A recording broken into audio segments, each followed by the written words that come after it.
കേരളത്തിൽ ഏതൊരു വലിയ പ്രകൃതി ദുരന്തം സംഭവിക്കുമ്പോഴും അവിടെയൊക്കെ ഉയർന്നു വരുന്ന ഒരു കാര്യമാണ് ഗാഡ്ഗിൽ റിപ്പോർട്ട് നടപ്പിൽ വരുത്തിയിരുന്നെങ്കിൽ ഒരു കാരണവശാലും ഇത്ര വലിയൊരു ദുരന്തം ഇവിടെ സംഭവിക്കില്ലായിരുന്നു, ഇത്രയധികം മനുഷ്യർക്ക് ജീവഹാനി സംഭവിക്കില്ലായിരുന്നു എന്ന് തുടങ്ങിയിട്ടുള്ള വാദങ്ങൾ. സത്യത്തിൽ എന്താണ് ഈ ഒരു ഗാഡ്ഗിൽ റിപ്പോർട്ട്? എന്തെല്ലാം കാര്യങ്ങളാണ് ആ റിപ്പോർട്ടിൽ പരാമർശിച്ചിട്ടുള്ളത്?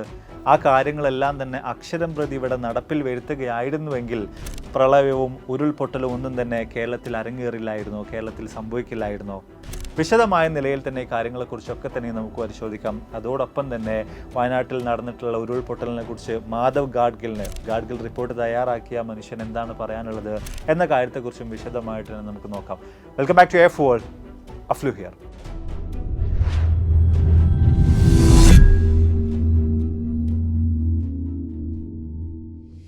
വയനാട്ടിൽ നിന്ന് വന്നുകൊണ്ടിരിക്കുന്ന ഓരോ വാർത്തകളും നമ്മളേവരെയും വലിയ തോതിൽ തന്നെ നോവിച്ചുകൊണ്ടിരിക്കുകയാണ്. പേഴ്സണലി ഞാൻ പല തവണകളായിട്ട് പോയിട്ടുള്ള പ്രദേശമാണ് ഈ ഒരു മുണ്ടക്കൈ, ചൂരൽമല ആ ഭാഗങ്ങളൊക്കെ. അതോടൊപ്പം തന്നെ അവിടെ ഞാൻ പോയിട്ട് കണ്ടിട്ടുള്ള ചില ആളുകൾ, എനിക്ക് പേഴ്സണലി പരിചയമുള്ള ചില ആളുകളുടെ ഫാമിലി മെമ്പേഴ്സിനെ പോലും ഈ ഒരു അപകടത്തിൽ അവർക്ക് നഷ്ടമായിട്ടുണ്ട്. അത്തരത്തിൽ വലിയ ദാരുണമായ സംഭവങ്ങൾ തന്നെയാണ് അവിടെ അരങ്ങേറിയിട്ടുള്ളത്.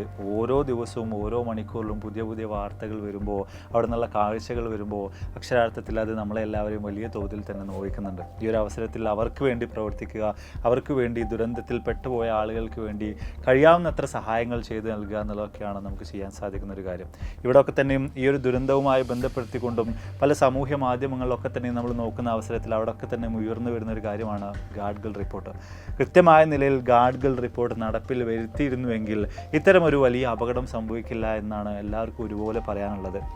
അതുപോലെ തന്നെ മാധവ് ഗാഡ്ഗിലിൻ്റെ ചില വാക്കുകൾ കൂടെ ഇതോടൊപ്പം വലിയ തോതിൽ തന്നെ പ്രചരിക്കുന്നുണ്ട്. പശ്ചിമഘട്ടം ആകെ തകർക്കപ്പെട്ടിരിക്കുന്നു, ഇനിയും നടപടിയെടുത്തില്ലെങ്കിൽ കേരളത്തെ കാത്തിരിക്കുന്നത് വൻ ദുരന്തമാണ്. അതിന് നിങ്ങൾ കരുതുന്നത് പോലെ ഒരിക്കലും യുഗങ്ങൾ സമയമെടുക്കില്ല. 4-5 വർഷങ്ങൾക്കുള്ളിൽ തന്നെ അത് സംഭവിക്കും. അന്ന് ഞാനും നിങ്ങളും ജീവിച്ചിരിപ്പുണ്ടാവും.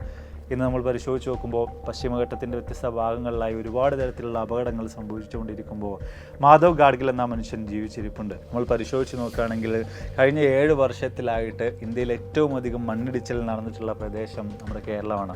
ചെറുതും വലുതുമായിട്ടുള്ള 2239 മണ്ണിടിച്ചിലുകളും മറ്റുമൊക്കെയാണ് നമ്മുടെ കേരളത്തിൻ്റെ വ്യത്യസ്ത ഭാഗങ്ങളിലായിട്ട് അരങ്ങേറിയിട്ടുള്ളത്.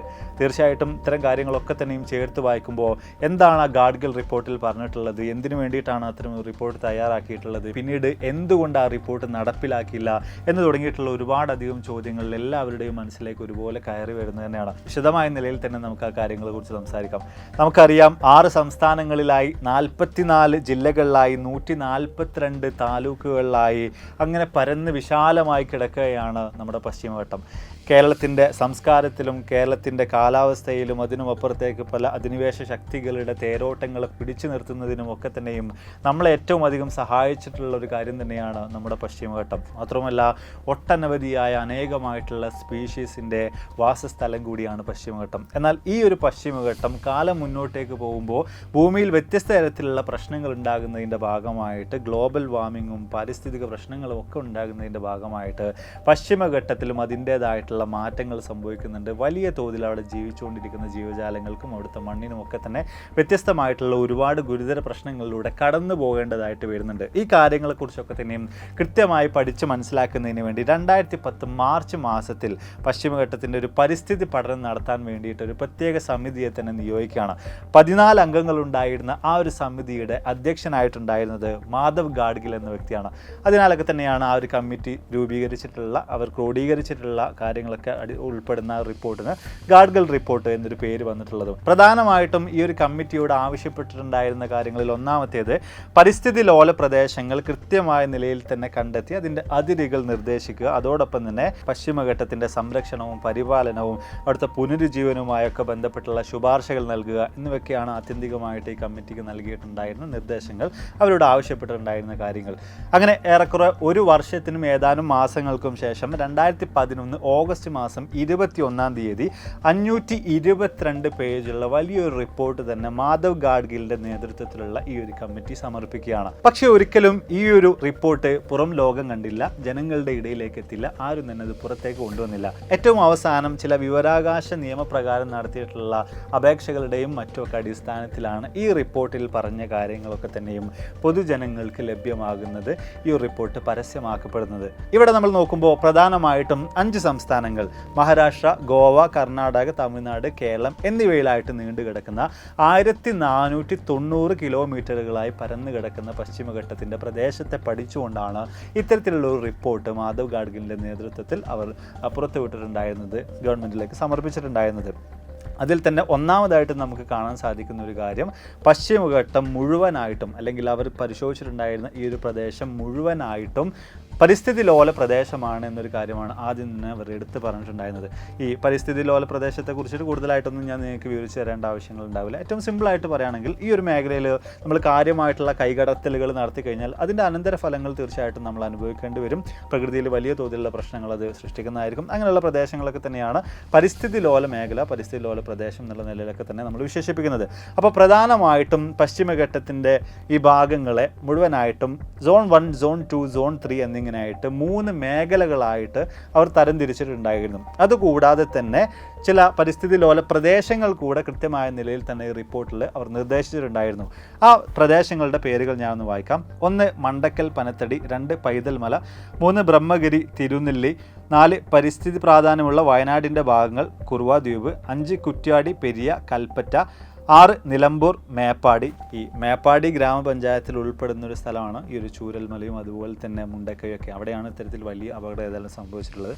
അതുപോലെ തന്നെ 7ാമതായിട്ട് വരുന്നത് സൈലന്റ് വാലി, 8ാമതായിട്ട് മണ്ണാർക്കാട്, ശിരുവാണി, മുത്തുക്കുളം, 9ാമതായിട്ട് വരുന്നത് നെല്ലിയാമ്പതി, പറമ്പിക്കുളം, 10 പീച്ചി, വാഴാനി, 11 പൂയംകുട്ടി, താഴേക്കാട്, ഇടമലയാർ, 12 മൂന്നാർ, ഇരവിക്കുളം, ചിന്നാർ, 13 ഏലമലക്കാടുകൾ, 14 പെരിയാർ, റാന്നി, കോന്നി, ഗുഡ്രിക്കൽ, അതേപോലെ തന്നെ 15 കുളന്തപ്പുഴ, തെന്മല, 16 അഗസ്ത്യമല, നെയ്യാർ, പേപ്പാറ എന്നീ പ്രദേശങ്ങളാണ് പരിസ്ഥിതി ലോല പ്രദേശങ്ങളായിട്ട് ഈ റിപ്പോർട്ടിൽ അവർ വിവരിച്ചിട്ടുണ്ടായിരുന്നത്.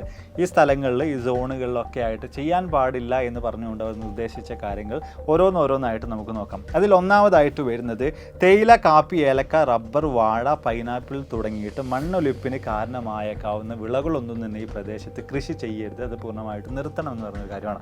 നമ്മൾ പരിശോധിച്ച് നോക്കുമ്പോൾ പശ്ചിമഘട്ടത്തിൻ്റെ നമ്മൾ ഈ പറഞ്ഞ പല പ്രദേശങ്ങളിലും ഇത്തരത്തിലുള്ള പ്ലാന്റേഷൻസ്, കൃഷികളൊക്കെ തന്നെയാണ് തകൃതിയായ നിലയിൽ തന്നെ നടന്നു വരുന്നത്.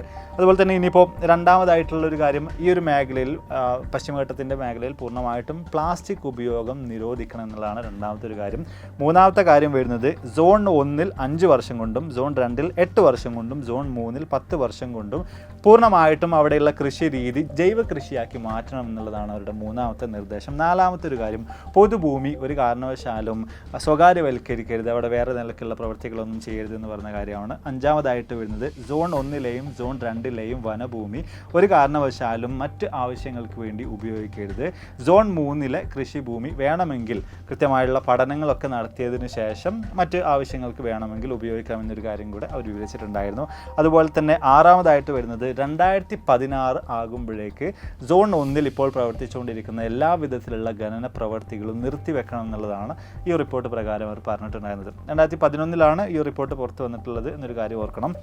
അതുപോലെ തന്നെ സോൺ 2-ൽ നിയന്ത്രണങ്ങളോടുകൂടെ ഇപ്പോൾ പ്രവർത്തിച്ചുകൊണ്ടിരിക്കുന്ന ഖനന പ്രവർത്തികൾ തുടരാം. സോൺ 3-ൽ കൃത്യമായ പഠനങ്ങൾ നടത്തിയിട്ട് നിയന്ത്രണങ്ങളോടുകൂടെ വേണമെങ്കിൽ പുതിയ ഖനന പ്രവർത്തികൾക്ക് അനുമതി നൽകാമെന്ന കാര്യങ്ങൾ കൂടെ അവർ കൂട്ടിച്ചേർത്തിട്ടുണ്ടായിരുന്നു. അതുപോലെ 7ാമതായിട്ട് പരിസ്ഥിതിക്ക് പ്രശ്നമുണ്ടാക്കുന്ന റെഡ് ഓറഞ്ച് വ്യവസായങ്ങളൊന്നും തന്നെ പശ്ചിമഘട്ടത്തിൻ്റെ മേഖലകളിൽ ഒന്നും തന്നെ ചെയ്യരുതെന്ന കാര്യമാണ് അവർ മുന്നോട്ടേക്ക് വെച്ചിട്ടുണ്ടായിരുന്നത്. 8ാമതായിട്ട് സോൺ 1-ൽ 10 മെഗാവാട്ടിൽ കുറഞ്ഞ ജലവൈദ്യുത പദ്ധതികളും അതോടൊപ്പം തന്നെ സോൺ 2-ൽ 15 മീറ്ററിൽ കവിയാത്ത ഡാമുകൾ നിർമ്മിക്കാമെന്നും അതോടൊപ്പം തന്നെ കാലാവധി തീർന്ന ഈ സോണിലുള്ള ഡാമുകളൊക്കെ തന്നെയും 15-50 വർഷങ്ങൾ സമയമെടുത്തുകൊണ്ട് പൂർണ്ണമായിട്ടും ഡീകമ്മീഷൻ ചെയ്യണം, അതിന് പകരമായിട്ട് മറ്റ് ഡാമുകൾ നിർമ്മിക്കണം. അതോടൊപ്പം തന്നെ അതിരപ്പള്ളി, ഗുണ്ടിയ പ്രദേശങ്ങളിലായിട്ട് അണക്കെട്ടുകളുടെ ആവശ്യമില്ല, അത് നിർമ്മിക്കേണ്ടതില്ല എന്നൊരു കാര്യവും, അതോടൊപ്പം ഗോവ, മഹാരാഷ്ട്ര സംസ്ഥാനങ്ങളിൽ ഖനന പ്രവൃത്തികളിൽ ചില നിയന്ത്രണങ്ങളും ഒക്കെ തന്നെ ഈ റിപ്പോർട്ടിൽ പരാമർശിക്കുന്നുണ്ട്. ഇത് അതിൻ്റെ ചെറിയൊരു ഭാഗം മാത്രമാണ്. 522-500-ലധികം വരുന്ന പേജുകൾ വിശദമായ നിലയിൽ തന്നെ റിപ്പോർട്ടിൽ വ്യത്യസ്തമായ ഒരുപാടധികം കാര്യങ്ങൾ പരാമർശിക്കുന്നുണ്ട്. അതിൽ ചെറിയ പ്രാധാന്യമുള്ള ചില കാര്യങ്ങൾ മാത്രമാണ് നമ്മളിവിടെ പരിശോധിച്ചിട്ടുള്ളത്, പറഞ്ഞിട്ടുള്ളത്. അപ്പോൾ ഇത്രയും കാര്യങ്ങൾ കേട്ട് കഴിയുമ്പോൾ തന്നെ നിങ്ങൾക്ക് എന്ത് തോന്നുന്നു?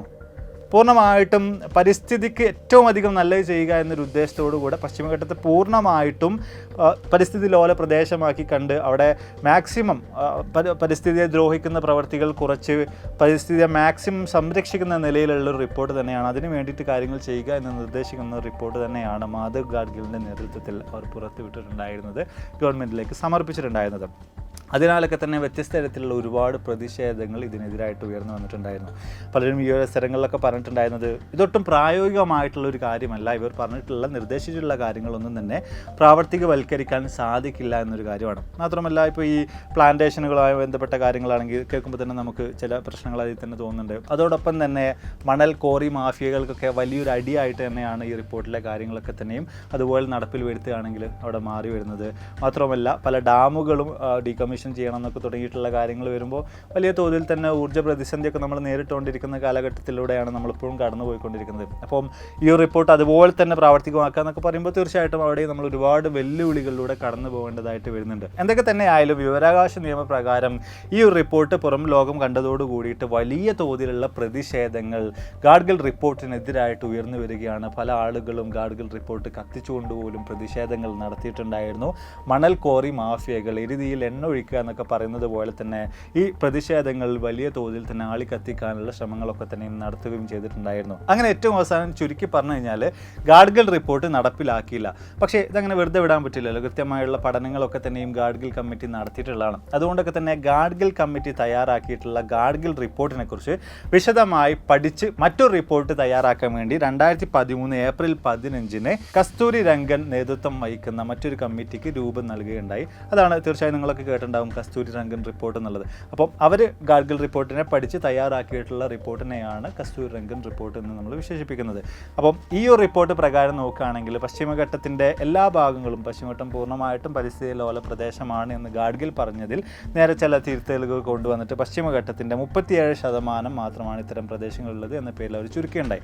ആദ്യം തന്നെ അവർ പറഞ്ഞിട്ടുണ്ടായിരുന്ന ഒരു കാര്യം ഗാഡ്ഗിൽ റിപ്പോർട്ട് പൂർണ്ണമായിട്ട് ഞങ്ങൾ അംഗീകരിക്കുന്നു എന്ന് പറഞ്ഞിട്ട് അതിൽ ചില മാറ്റങ്ങളൊക്കെ വരുത്താമെന്നുള്ള നിലയിലുള്ള ചില നിർദ്ദേശങ്ങളും മറ്റുമൊക്കെയാണ് കസ്തൂരി രംഗൻ മുന്നോട്ടേക്ക് വെച്ചിട്ടുണ്ടായിരുന്നത്. ആ കൂട്ടത്തിൽ നമ്മൾ പരിശോധിച്ച് നോക്കുമ്പോൾ ഒന്നാമതായിട്ട് വരുന്നത് ഖനനവുമായി ബന്ധപ്പെട്ടുള്ളതാണ്.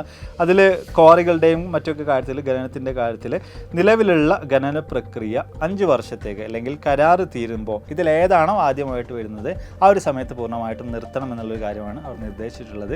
അതുപോലെ തന്നെ ജലവൈദ്യുത നിലയത്തിന് പ്രശ്നങ്ങളൊന്നുമില്ല, പക്ഷേ വിശദമായിട്ടുള്ള പഠനങ്ങൾ നടത്തിയതിന് ശേഷം മാത്രമായിരിക്കണം ജലവൈദ്യുത പദ്ധതികൾ പശ്ചിമഘട്ടത്തിൻ്റെ പ്രദേശങ്ങളിൽ തുടങ്ങാനായിട്ട് എന്നൊരു നിർദ്ദേശമാണ് കസ്തൂരി രംഗൻ മുന്നോട്ടേക്ക് വെച്ചിട്ടുണ്ടായിരുന്നത്.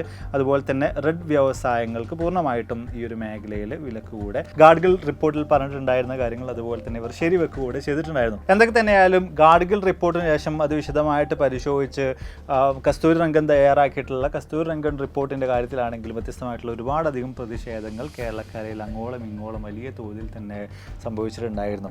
എന്തൊക്കെ തന്നെയായാലും ഏതൊരു പ്രകൃതി ദുരന്തം സംഭവിക്കുമ്പോഴും കേരളത്തിലുള്ള പല മാധ്യമങ്ങളും നേരെ മാധവ് ഗാഡ്ഗിലിൻ്റെ അടുത്തേക്ക് പോകാറുണ്ട്, അദ്ദേഹത്തിൻ്റെ ഒരു ഇൻ്റർവ്യൂ എടുക്കാറുണ്ട്. ഇപ്രാവശ്യവും വയനാട്ടിൽ ഇത്തരത്തിലുള്ളൊരു ദുരന്തം സംഭവിച്ചതിൻ്റെ അടിസ്ഥാനത്തിൽ തന്നെ 24 പോലുള്ള പല ചാനലുകളും ഗാഡ്ഗിലിൻ്റെ അടുത്ത് പോയിട്ട് വിശദമായിട്ടുള്ളൊരു ഇൻ്റർവ്യൂ നടത്തിയിട്ടുണ്ട്.